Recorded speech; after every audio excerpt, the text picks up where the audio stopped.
but it's going to show your love and support for the man, the myth, the legend who puts this on, who's put this amazing event on, and who has been doing it for 5 years. So that's, yeah, use code KML. Exactly. Shout out to Stream Runners. Yep, and shout out to Dan Fernacey for liking KML Tournaments. Are you Dan Fornacy? Oh, I see. See, that's the problem, is that there's so many people here that are like KML's team that if we say KML, like 5 faces turn towards us. Like, what do you want? it's like, can I get KML? And there's like 5 people Exactly. that pop around the Everybody raises their hand. Yep. Today, on this blessed day, we are all KML. Yep. So I don't think we're going to get a button check because both these players have already been in here. Yeah, we're going to get straight into it right here. Forsburn versus Clairen. Matchup that we did get to see a little bit earlier, and I'm super excited to see how it comes to be.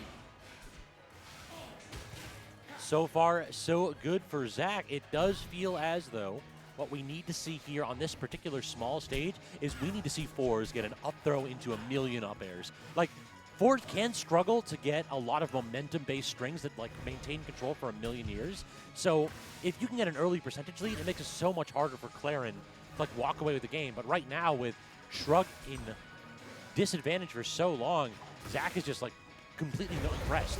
It has to be this Fors that's hitting buttons, and when that happens, you see how easy it is for Clairen to cover these options. It's really interesting too because, you know, Clairen, of course, usually likes to space out those aerials and space out those tilts in order to make the best use out of getting those tippers. But like I imagined in this matchup, because Fors can also do that as well, we see ShrUg actually getting in Zacc's face a whole bunch with that neutral air, coming at that 45-degree angle and making it really, really hard for Zakc to be able to get a punish in there. Nice little special get-up right there, too, from Zakc to just like maintain a hitbox right there.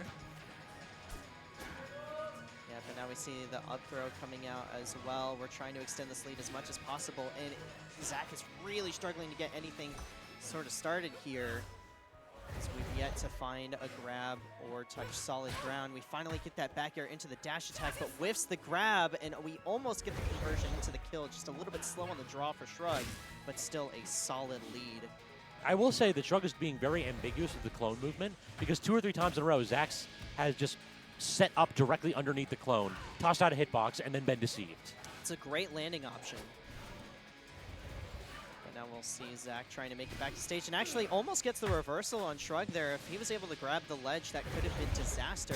But we're going to throw out the clone again, and ShrUg not getting confused. We do see the special pummel and almost getting the F strong, but Zakc with the correct DI, but not that time trying to DI for that forward throw, and that up strong is going to take it. At 180, though, like that is Fors' nightmare right there. When you let this character live that long, eventually maybe they get 3 stacks of smoke, maybe they manage to land like a Randy down air. You want to be claiming these stocks significantly earlier. Marthite ain't something that Clairen should be dealing with that much. Yeah, it is something that we've seen a little bit throughout this tournament, but you know, this character has the potential to be able to kill earlier in the right positions, but nevertheless, if ShrUg is comfortable taking those stocks to those higher percentages and still able to come out with it, I mean, it's not going to matter too much how long Zakc lives. You have to finish your food. You have to be able to get a stock to get in some kind of momentum here. In this game 1, it's looking all but over. We're going to continue to get data, and that back hit of the neutral air into the down strong. It's a rinse and repeat of stock number 1, and a 3-stock victory for ShrUg. You know what I see here that's like particularly devastating? 3 missed techs in a row. ShrUg got bounced onto every single platform. Like, check this out. 1. Oh, the replay ends. I can't even make my point. Oh, I see how it is.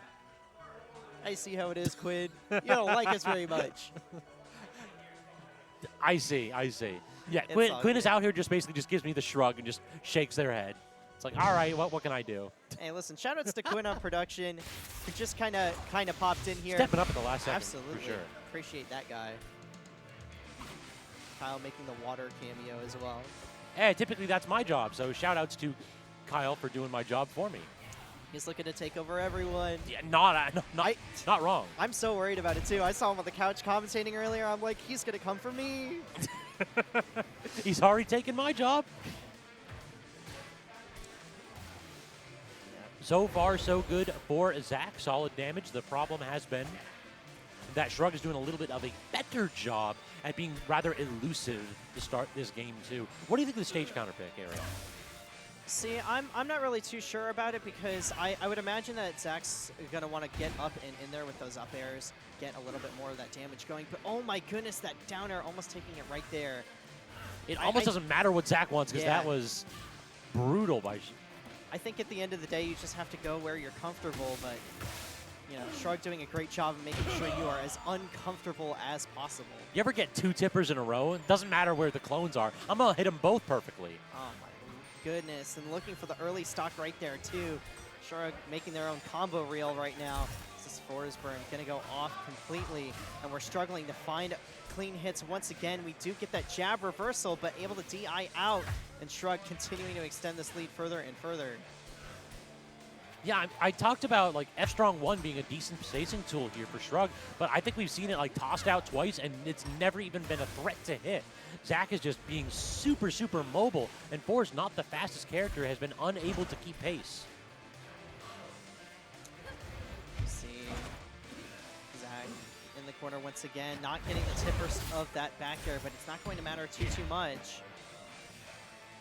So you see this For's going off stage. Using that clone to try and get back in there. Gets the first hit of the F-Strong, but wasn't ready for it. Could have taken the stock right then and there. Great gotta be tech, though. kicking themselves. Forward tilt, does go for the down air, not going to connect. So instead, Zakc punishes the aggression from ShrUg, threatening a second consecutive 3-stock. Oh my goodness. I mean, just absolutely all over him right now. We get the down air into the up tilt, not finding the tipper. We're going to get him off stage once again anyways, and I do not know how you answer as Forsburn. Finally getting the down strong, just Randy catching the landing, but, you know, it is going to speak to, like, what kind of adaptations are we really going to need to be able to get into this game 3, because I'm seeing a lot of struggling and not a whole lot of answers. Yeah, this is one of those where you have to just say to yourself, please make the tipper stop. It's just so much damage here, blow after blow, and ShrUg struggling to get even a single neutral win. Now we see this up B coming out once more. Zakc landing back on stage. We find the neutral air off the stage a little bit, and hopefully we can collect a little bit of data, keep ourselves composed. That neutral B almost taking it off the side, but now ShrUg gonna mix up their landing. We do find the second hit there, but not going to convert into much of anything. 44%, 56, it's not amounting to much. I mean, honestly, at 178, this is get the stock now and then get your 3rd stack of smoke and go for the eruption. Yeah, I think that's the only win condition you have in the back pocket. Poorly DI'd back air, though, is going to maybe get something started as, oh no! No wall tech off of that side B and getting straight back to stage. I mean, hold on, it's not over yet. It's over. Okay, well, as soon as you said that, purple I looked flash. away. Yeah, you looked at me and then immediate purple flash. Just tried to get a mix-up with the clones, had a little bit of success, but the tipper off of the neutral there, yeah, at 196 after the hitbox, you expect that one to go away. Yeah, I think that's just Clairen things in that particular moment of letting the Force come back just a little bit. And, you know, props to ShrUg for taking advantage of that and trying to get creative with it. But it really seems like they're just sort of flailing themselves at Zakc and struggling to come up with anything substantiable. So hopefully they'll be able to put on some pressure and get some conversions. And we do actually see the 1-2-3 piece out of the clone. Speaking of conversion, that was sick as Yeah, hell. that was so really sick. nice. The perfect time to have that clone pop to continue the string, too. Oh, we do get the special pummel, though, but Zakc just missing the conversion. Gonna pick it up anyways. Misses the tipper of that up air, but now ShrUg off stage once again. This game is looking a little bit closer than it was last time, but ShrUg, we got to put ourselves in the driver's seat, and that back throw is going to be a great way to start. Facing the wrong way, so it doesn't get the grab, but gets another one instead. Tries for that hitbox. I really like that option, actually. Could very well have claimed the stock, but instead, Zakc has the opportunity to respond. Clone is out, and Clone is gone immediately. Upstrung? No, great DI from Zakc. Potentiality is there, but just not working.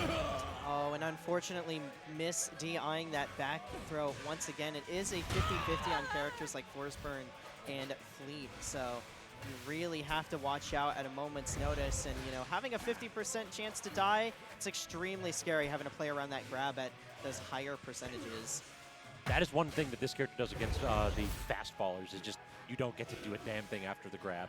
It's so consistent how well Clairen does against everybody from Rano to Zedder to this one right here in fours.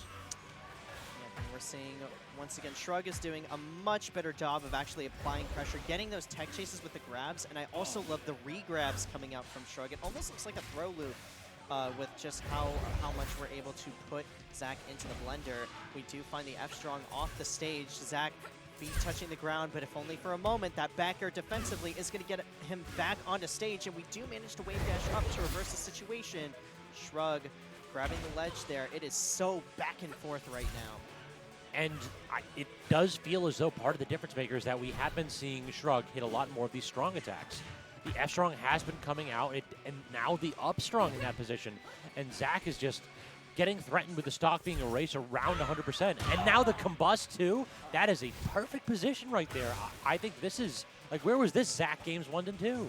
The ShrUg, rather, excuse me. Yeah, I mean, that was such a great way to cover it off the ledge. We aren't going to DI that super well, but I think we finally found some of the answers to be able to get in here, right? You don't challenge the anti-air directly. You're getting your jump called out, but instead you find ways of mixing up on the ground to be able to get in there, poke, and put on as much pressure as possible. Make Zakc scared to shield.